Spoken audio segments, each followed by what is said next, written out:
E aí, meus queridíssimos alunos do 8º ano, como vocês estão? Espero que esteja todo mundo bem por aí, certo?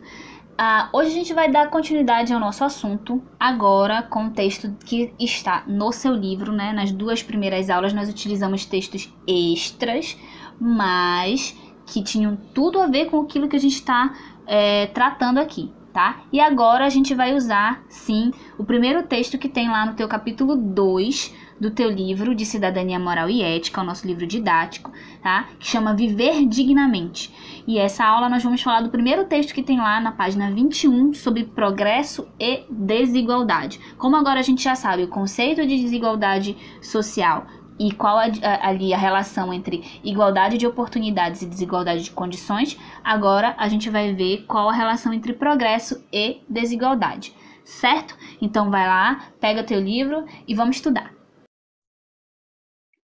Vamos lá, meus queridos, página 12, né, do seu livro, vá lá, texto sobre progresso e desigualdade, certo? Vamos entender um pouquinho qual a relação entre essas duas coisinhas aí, tá? Deixando bem claro que nós vamos falar sobre progresso em termos econômicos. Então, quando eu falar aqui sobre progresso, estamos falando de progresso econômico. E quando eu falar sobre desigualdade, nós estaremos falando de desigualdade social, tá? Por quê? Porque você pode ter outros tipos de progresso, tá? E também falar sobre vários outros tipos de desigualdade. Mas, né, concentrando naquilo que a gente já vem falando no decorrer das aulas anteriores, tá? Nós vamos focar na relação entre essas duas coisas, progresso econômico e desigualdade social. Qual a relação que esses dois têm, ok? Muito bem. Progresso econômico, ele pode ser encarado como algo muito positivo numa sociedade, inclusive, né, ser visto como algo, como sinônimo de desenvolvimento social, tá? Por quê? Porque ele comprova a nossa capacidade de crescer, tá? Ele comprova a nossa capacidade de aprender e também de descobrir novos mundos. Ora, quando você tem uma sociedade que progride economicamente, né, significa que as pessoas ali estão crescendo financeiramente, que elas estão aprendendo, né, a fazer as coisas de um jeito novo, né, investindo o seu dinheiro, crescendo, tá? Descobrindo coisas novas, né, descobrindo novos mundos, até viajando mais, né, lendo, enfim, tá? Então, o progresso econômico ele traz esse tipo de consequência positiva, vamos dizer assim, tá? Afinal de contas, quem gosta de ficar passando necessidade? Ninguém, né? Eu não conheço ninguém que diga assim, eu sou pobre porque eu gosto, né? Ou eu passo necessidade porque eu curto passar necessidade. Claro que não, né? Todo mundo quer ter uma vida minimamente confortável. E o progresso econômico, ele é visto normalmente na sociedade como sinônimo, né, de desconforto, de desenvolvimento social, tá? Agora, qual é o preço do progresso? Porque tem, né, o preço para que as pessoas pagam por conta desse progresso econômico ou pela busca, neste caso, né, pela busca incessante desse progresso econômico. Você vê muitas pessoas numa vida louca, né, uma correria louca, estresse, trabalha de manhã no emprego, de tarde no outro, né, de noite em um, tá? Tem 2, 3 empregos, trabalha para conseguir, né, manter um padrão de vida minimamente aceitável ou confortável, né, como a gente já falou, tá? A busca pela produção cada vez maior, ela também, às vezes, acaba agravando relações com o meio ambiente, né? Indústrias que crescem, fábricas que aparecem, isso provoca poluição, provoca uma série de problemas. Então, o progresso, o crescimento da sociedade, a busca por crescimento econômico pode trazer também consequências ruins, pode trazer consequências devastadoras para algumas pessoas. Tanto que agora, nesse momento que a gente teve que parar, que a gente teve que obrigatoriamente ficar em casa, fábricas ficaram fechadas, a indústria não produziu tanto, né? Você percebe que deu, assim, algumas pessoas chegaram a passar mal, né? De ter que ficar em casa. Por quê? Porque não aguenta mais, né? Em outros lugares, falando em termos de meio ambiente, por exemplo, por causa das fábricas estarem fechadas e de não ter tanta poluição, né? no ar, nos rios e coisas assim, você percebeu a natureza dando um respiro do ser humano, vamos dizer assim, né? Pegando uma folga do ser humano, né? Em algumas cidades que o nível de poluição é muito alto, como por exemplo Pequim, na China, o céu ficou limpo, dava para você enxergar bem, né? Animais que antes não apareciam em determinados locais voltaram a aparecer, né? Por quê? Porque o ser humano saiu de cena, né? Teve que ficar enclausurado. Então, a natureza também sente, né, essa busca desenfreada pelo crescimento econômico, tá? Além disso, além desse aspecto negativo, o positivo a gente tem aqui à tua esquerda, foi o que a gente colocou aqui, né? A sociedade crescer, aprender junta, né? Construir novos conhecimentos, novas maneiras de viver, de pensar, mas o preço que se paga por isso também é caro, né? Seja pessoalmente, como aqui, como a gente falou, né? Questão de correria, de estresse, ou também, e aí a gente chega na desigualdade, tá? Que é um aspecto negativo da busca incessante pelo progresso econômico, é que ele não é igualitário. Ou seja, ele não ocorre do mesmo jeito para todas as pessoas na sociedade. Você sempre vai ter algumas pessoas que vão sentir mais os benefícios desse progresso econômico e outras que vão sentir mais as suas desvantagens. Por quê? Porque ele não ocorre da mesma maneira para todo mundo. Né? Lembra que a gente falou das igualdades de oportunidades e das desigualdades de condições? Pois é, você tem isso, né? Você tem pela lei a igualdade de oportunidades, não deveriam ser coisas que poderiam ser alcançadas para todo mundo, por todo mundo, mas infelizmente devido às desigualdades de condições, isso não vai ocorrer, né? Então aqui a gente consegue enxergar bem claramente os dois conceitos que nós aprendemos na aula anterior, né, de igualdade de oportunidades e desigualdade de condições, tá? Enquanto poucos indivíduos têm parte da riqueza do nosso país, né? E não é uma parte pequena, é uma parte grande, tá? A grande maioria acaba tendo que viver com um pouco mais do que o necessário, ou sobreviver, neste caso, seria o termo mais adequado, né? Além de muitos terem os seus direitos negados. Não à toa, como nós vimos lá na primeira aula, nós temos milhões de brasileiros, falando em termos de Brasil, né? Vamos focar aqui na nossa sociedade, onde a gente vive. Você tem milhões de brasileiros que vivem em situação de extrema pobreza, tá? Ou seja, vivem em situação miserável. Vamos dar uma olhada aqui em dois gráficos. Observa bem aqui à tua esquerda da tua tela, tá? Dois gráficos que eu quero que a gente analise e que falam sobre essa situação de extrema pobreza. Tá? O primeiro aqui em cima, nós temos, ele traz dados para a gente de 2016 e 2017. São dados baseados em censos do IBGE, que o IBGE faz constantemente. O IBGE, para quem não sabe, é o Instituto Brasileiro de Geografia e Estatística. Ele é o órgão responsável por fazer censo, por fazer contagem, enfim, faz uma porção de coisas. Dentre elas, justamente a questão da situação econômica dos brasileiros, tá? Então, aqui, em 2016, a gente tem aqui no Brasil, né, os milhões de pessoas que estão em situação de extrema pobreza, tá? Em termos de Brasil, e aí cada coluna dessa, depois aqui do Brasil, vai se referir a uma região, tá? No norte, no nordeste, sudeste, sul e centro-oeste, tá? Então, no Brasil, em termos de milhões de pessoas, em 2016 se tinha 13,34 milhões de pessoas em situação de extrema pobreza. Ora, Tia Isa, o que é viver em situação de extrema pobreza? Nós falamos disso nas aulas anteriores. São aquelas pessoas que vivem abaixo da linha da pobreza extrema, né? Ali menos de $1, $2 por dia. Aqui a quantia usada foi menos de $1,90 por dia, tá? O dólar nesse período, 2016, 2017, ele devia estar ali na casa dos R$2, R$3, tá? Então, era como se a pessoa que vivia ali com menos de R$3 por dia, tá? Se fossem números atuais, é uma pessoa que vive com menos de R$10, né? R$1,90, quase $2, então dá quase R$10. Menos de R$10 por dia, para tudo, tá? Comida, bebida, vestuário, moradia, transporte, tudo. Menos de R$10 por dia. É pouco dinheiro, né? Sendo que quando você vai ver, normalmente você tem famílias vivendo em situação de extrema pobreza, então nunca é uma pessoa só, né? É no mínimo 3, né?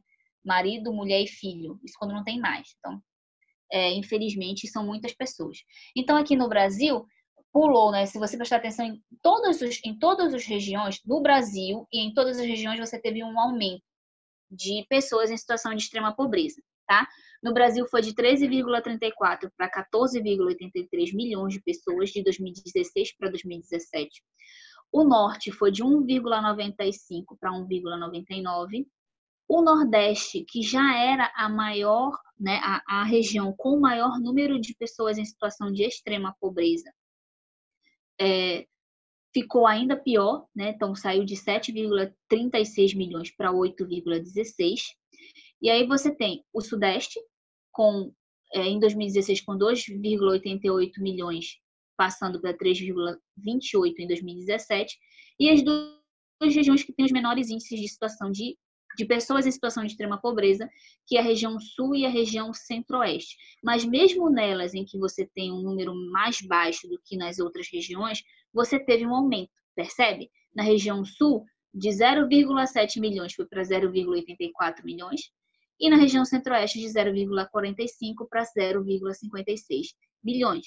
Então, você teve um aumento de pessoas em situação de extrema pobreza, tá? A gente viu lá no início, na nossa primeira aula sobre desigualdade social, o quanto que o Brasil pode ser considerado um país pobre, porque, infelizmente, a maior parte das famílias brasileiras vive com ali até 2 salários mínimos, tá? Ou 2,5 salários mínimos, é pouco.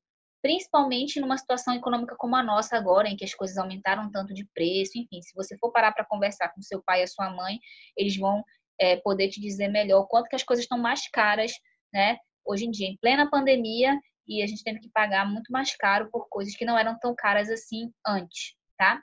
O outro gráfico, ele é um gráfico que vai de 2000, mostra pra gente esse crescimento, né, das pessoas, dos brasileiros em situação de extrema pobreza de 2013 até 2018. Então, se você prestar atenção, de 2013 para 2014 teve uma queda, tá?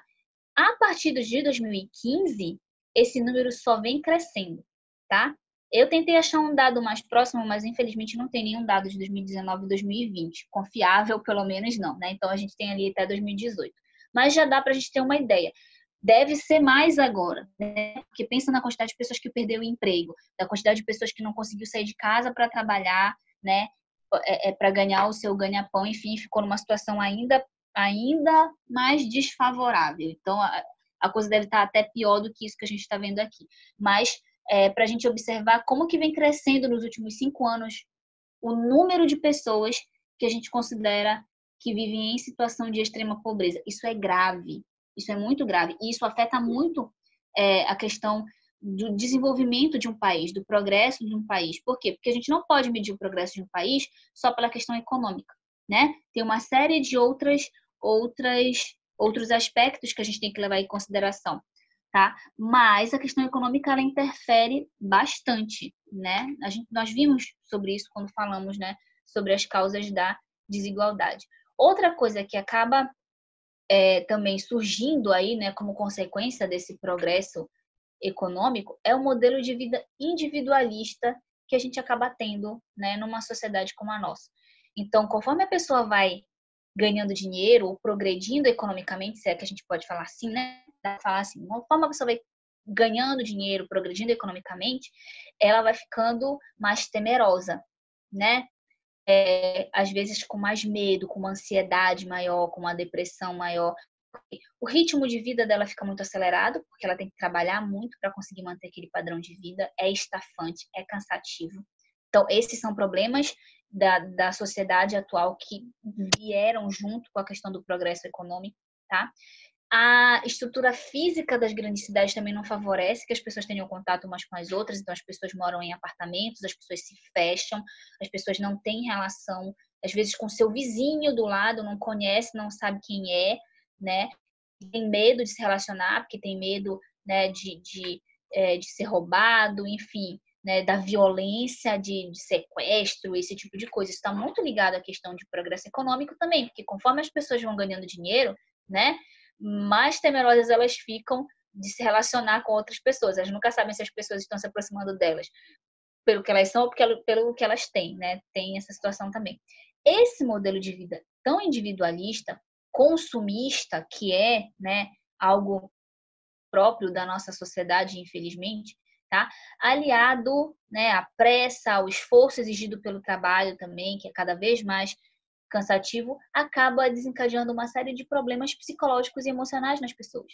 Então, é frequente nós vermos as pessoas com problemas de ansiedade, com síndrome do pânico, com depressão, e isso era antes da pandemia, tá? Imagina agora como que não vai ser, tá? Mas antes, você já tinha as pessoas enfrentando esses tipos de problemas psicológicos devido a a maneira, né, como elas viviam a vida delas, a maneira acelerada demais, né, a maneira viciada em trabalho ou com medo, né, do que poderia acontecer, enfim, tá?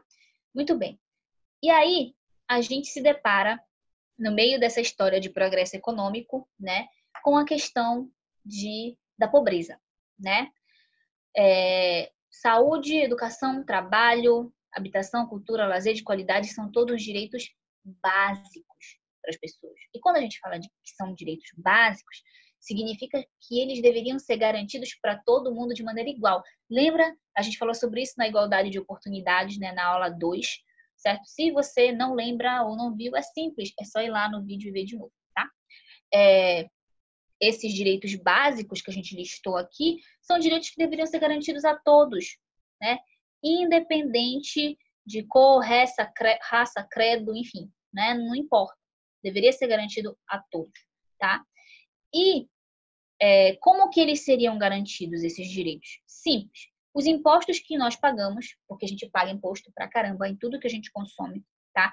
Eles deveriam ser revestidos na efetivação desses direitos. Então, quando você paga um imposto e compra alguma coisa, ou você faz alguma relação comercial que paga um imposto, esse dinheiro vai para os cofres públicos, né? Mas ele não deveria ir para o bolso de ninguém, especificamente, qualquer coisa assim. Ele deveria ser utilizado para efetivação desses direitos aqui. Para melhoramento de hospitais, por exemplo, para pagamento de professor, para construção de escola, né? Para programas de geração de emprego e renda, para programas de habitação, para as pessoas que não têm condições, né, de comprar casa própria, né, para programas de cultura, de lazer, para as pessoas poderem usar, né, de forma gratuita, enfim. Esse dinheiro dos impostos ele deveria ser investido nesse tipo de coisa, né, para garantir a efetivação desses direitos aí. Mas o que acaba ocorrendo, e isso, né, colabora aí para o aumento da pobreza, é uma ineficiência na aplicação desses impostos. Lembra das causas da desigualdade que a gente falou, né? Uma das causas da desigualdade é o quê? O baixo investimento por parte do governo, o baixo investimento governamental, certo? E junto dele, a corrupção também, né, que está ali coladinha, tá? E que acaba também gerando desigualdade, porque quando você tem atos de corrupção, de desvio dessas verbas, você impede, né, que essas verbas cheguem aonde deveriam chegar, que é justamente em obras e serviços que viessem a garantir esses direitos que nós estamos vendo aqui, tá? Então, isso acaba colaborando, né, para o surgimento aí da desigualdade social, certo? Observa bem essa imagem que está aparecendo aí para você, certo? Poucos com muito e muitos com pouco. Tá? O que essa imagem reflete? Sobre o que ela está falando? Vou te dar 5 segundos para você pensar. 5, 4, 3, 2, 1. Muito bem, meu querido, está falando de má distribuição de renda, tá?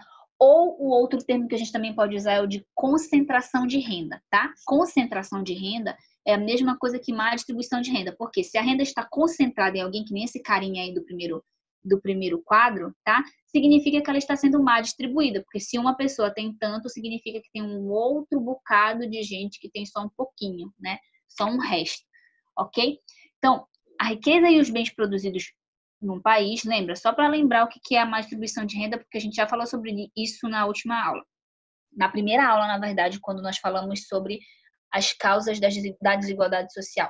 A má distribuição de renda, tá? É quando a riqueza e os bens que são produzidos num país não são repartidos de forma a serem revertidos em benefícios para todos.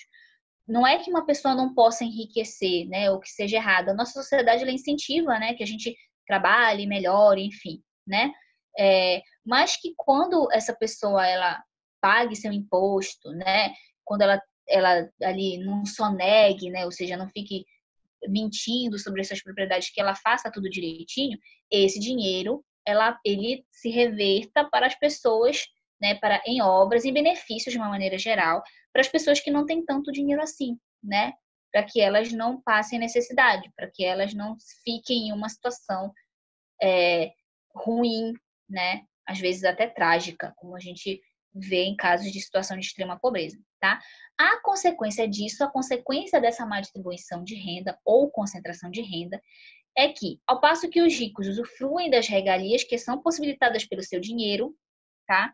Os mais pobres, mesmo que eles também contribuam com a riqueza nacional, aí é que tá, porque mesmo que a pessoa seja pobre, ela trabalha, né? Ela consome, então ela também contribui para a produção da riqueza nacional, mas acaba sendo obrigada a viver numa condição social abaixo daquela que ela tem direito, tá?